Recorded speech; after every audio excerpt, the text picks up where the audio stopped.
Today I'm trying a recipe for corn mushroom bake from Better Homes and Gardens Make Ahead Cookbook. If you'd like to try this recipe for yourself, it's written out in the description underneath this video. And if you'd like to go straight to the cooking portion, you can skip ahead to this timestamp. Let's go, I got my iced coffee. I am ready. So you know I love a Better Homes and Gardens cookbook because, I have a ton back here right on that shelf. I've talked to many cookbook collectors who love these books. This particular edition is from 1975, but I believe it first came out in 1971. Classic Better Homes and Gardens style. We've got this colorful cover, and then often you'll see a lot of photographs on the back of these books of some of the recipes. I thought this particular book was appropriate for the time of year because we're heading into the holidays. Any recipe that you can make ahead on Thanksgiving, Christmas, whatever you're celebrating, I think it's a huge help, especially if you're hosting. So under the title of this book, it says Recipes to Make Now and Serve Later, How to Store. I love that part of it. I love that they explain how to store these foods safely and complete menus on the table in half the time. Okay, those are some big promises. I like to think that this was like an early meal prep cookbook since meal prep has been pretty trendy for the last, 10 years or so. People have been meal prepping for years. This particular dish, I think it's called like high-rise ham stacks or something really awesome. Oh no, I was close. Creamy ham towers. So make yourself a creamy ham tower for dinner tonight. Throughout each chapter, they include like a menu and then this awesome countdown to kitchen table list, which I love because it tells you exactly what to do and when to do it before getting dinner on the table. Sometimes it's really hard, especially for new cooks and really anybody who's cooking. It can be difficult to kind of like think about what you have to do when in order for all of the food to sort of be served at the same time. Especially if it's a big meal, something where there's a lot of components. That can be a lot to think through, but this cookbook does it for you. And I wish that more cookbooks would do that. So the first chapter is called Make Ahead Family Meals. Looks like we've got a lasagna, a salad, some bread. That's a pretty classic dinner. It's one of my favorites. But then we get into menus to start the day. So we have things like French toast, waffles over here. Each recipe is broken down into advanced preparation and before serving. In this case, you would actually make your waffles on the waffle iron, but it tells you the best way to store the waffles if you want to like stock up or if you're maybe having like a bunch of people over for brunch and you want to make some of these ahead of time. Place the waffles between wax paper, wrap them and freeze. And then when you're ready to serve, you can bake them in the oven at 325 degrees. Amazing. I'm gonna do that myself. I live in a very small household, so I don't really need to meal prep too much, but it would be a great way to start the day to have a really nice waffle for breakfast. I usually reserve waffles for the weekends. There's also a chapter of lunch menus, and I couldn't help but notice turkey and aspic. No, countdown from kitchen table, countdown to never for me. Thank you very much. I don't care if you can make turkey and aspic ahead of time. I'm not doing it. Oh, there's a photo too. That's turkey and aspic. Kind of looks like a bar of dial soap. Or like that clear, what is that? Like Neutrogena, like that golden clear soap. I'm not sure that my family would appreciate this meal. There are a lot of like really nice sounding recipes here. Aspics aside. There's this one for ham vegetable strata.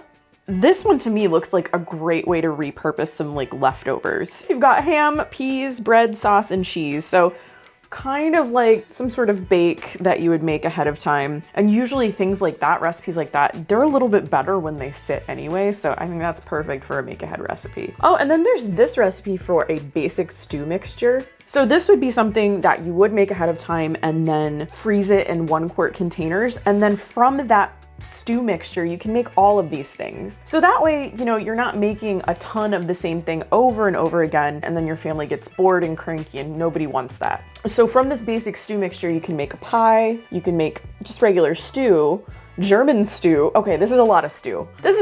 Your family probably would get a little cranky from all this stew. German stew, shortcut stew, And then you've got your basic oven meatballs, so you can use those in sweet and sour meatballs, stroganoff meatballs, spaghetti and meatballs, lots of meatballs. So you could, combine forces and make some stew mixture and some meatballs, freeze it up. You could have tons of dinners on the table. Who doesn't love a freezer meal? And then your salad chapter, and of course, a lot of salads. Again, like potato salad, macaroni salad, coleslaw, that kind of thing. A lot of those get a little bit better if you let them sit. So perfect, like perfect make ahead fare. Okay, what is this? I'm sorry. Wow. Okay, well, I was gonna comment on how much I love these dishes and these like table linen napkin things, but then I focused on the recipe for chicken salad supreme. And I thought, if this is a chicken salad, why is it completely in cubes? Well, I'll tell you why. The first ingredient is a package of lemon gelatin. We're back in Jell-O world. You know what? Like savory Jell-O has a time, it has a place, it has whatever. It's not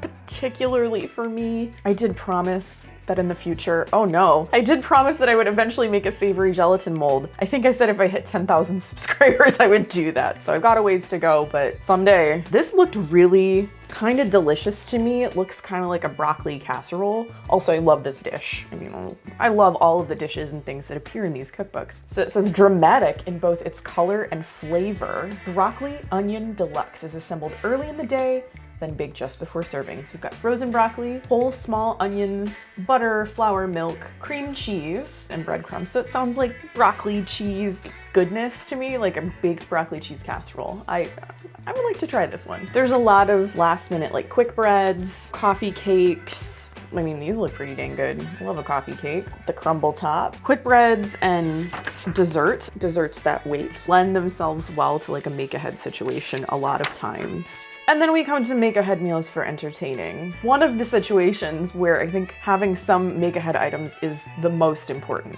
Because if you're having guests, the last thing that you really want to do is be like running around, panicking in a hot kitchen, oven mitts ablazing, trying to get everything ready to go. I think if you're having people over, typically you want to be chatting, you want to be hosting, you want to be making conversation, having a good time. It's your party too. Don't forget that. When you are entertaining in your home, it's for you as well as your guests.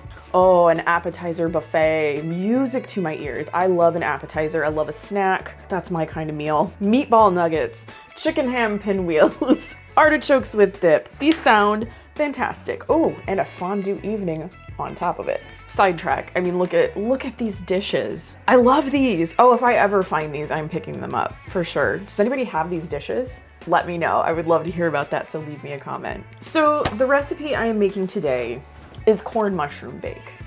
Corn mushroom bake to me sounds a little bit like kind of a corn casserole, but more like a cream corn with some extra things to jazz it up, namely the mushrooms. Sounds like mushrooms play a big part in this to me because it's in the title, but looking through, it's just a little bit of canned mushrooms. So I don't know. I'm not sure how this is gonna work. I'm very interested to try this, very curious how it's gonna turn out. What? Sorry, that was the microwave. Side dishes are kind of the main event for me at holiday meals, including Thanksgiving. So I'm really excited to try this corn mushroom bake. I don't know that it'll actually make it onto the Thanksgiving table because typically I feel like people really stick to their family favorites, more traditional items sometimes, but we're having a Friendsgiving celebration. So I'm kind of testing a few recipes here and there. I feel like that kind of celebration is where you can really get creative, try new things. It's just for fun. First, I need 1 16-ounce can of cream style corn. I'm gonna hit that with a little bit of heat here. To that, I'm adding 1/4 of a cup of just all-purpose flour. I'm assuming it's to thicken things up a little bit. I'm gonna stir that until it's combined. Next, I have 3 ounces of cubed cream cheese and 1/2 teaspoon of onion salt. Just stir this until the cream cheese is all melted. Oh, that is melting really fast. I do condone adding cream cheese to most dishes. Now that I have that all melted through, I'm going to add 1 can of whole kernel corn that I've drained, and then 1 can of mushrooms that I've also drained. Mushrooms, kind of controversial. I love them. Do you like mushrooms? They're pretty high on the list for me, but let me know in the comments what you think. Our next ingredient is 2 ounces of processed Swiss cheese. I just ended up using these like Swiss singles, which I had a little bit of a hard time finding. I remember seeing these a lot growing up. I think they're maybe not as readily available as they once were. Again, with the trend of processed cheese in some of my vintage recipes, you need 2 ounces for this recipe, and that ended up being 3 individual singles that I kind of like cut into squares. Stir that until the Swiss cheese melts. We are very close to being ready to put this into our casserole dish. If I were going to change the recipe, I think I would add something green in there, like maybe some green onions or chives, maybe even some like roasted jalapenos. That would be lovely, I think. But we're gonna try it as is because that's what I do. I like to try the recipes as they are first if I can. I think that looks pretty melty. What do you think? So now I'm just pouring this into a 1.5 quart casserole dish. See, just like that. Spread that out. Now to get to work on the topping, it's just breadcrumbs and melted butter. And this is also part of the make ahead portion of the recipe. You can combine the melted butter, the breadcrumbs, and then just stir it together. Okay, I should have gone for a bigger bowl. So at this point, you can cover this and refrigerate it. I actually do have some errands to run, so that is what I'm gonna do. I'm just gonna cover both the crumbs and the casserole, pop it in the fridge, and then I will finish baking it when I come back. So after I got home from my errands, I took this out of the fridge, covered it in aluminum foil, and put it in the oven at 400 degrees for 30 minutes.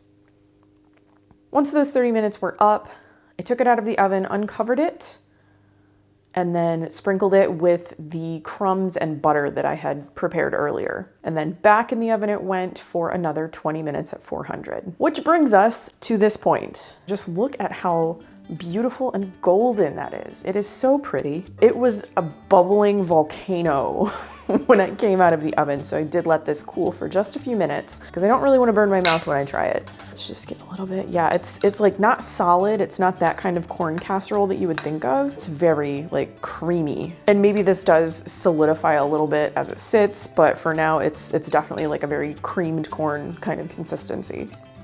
You can even see there's like steam rolling off of it.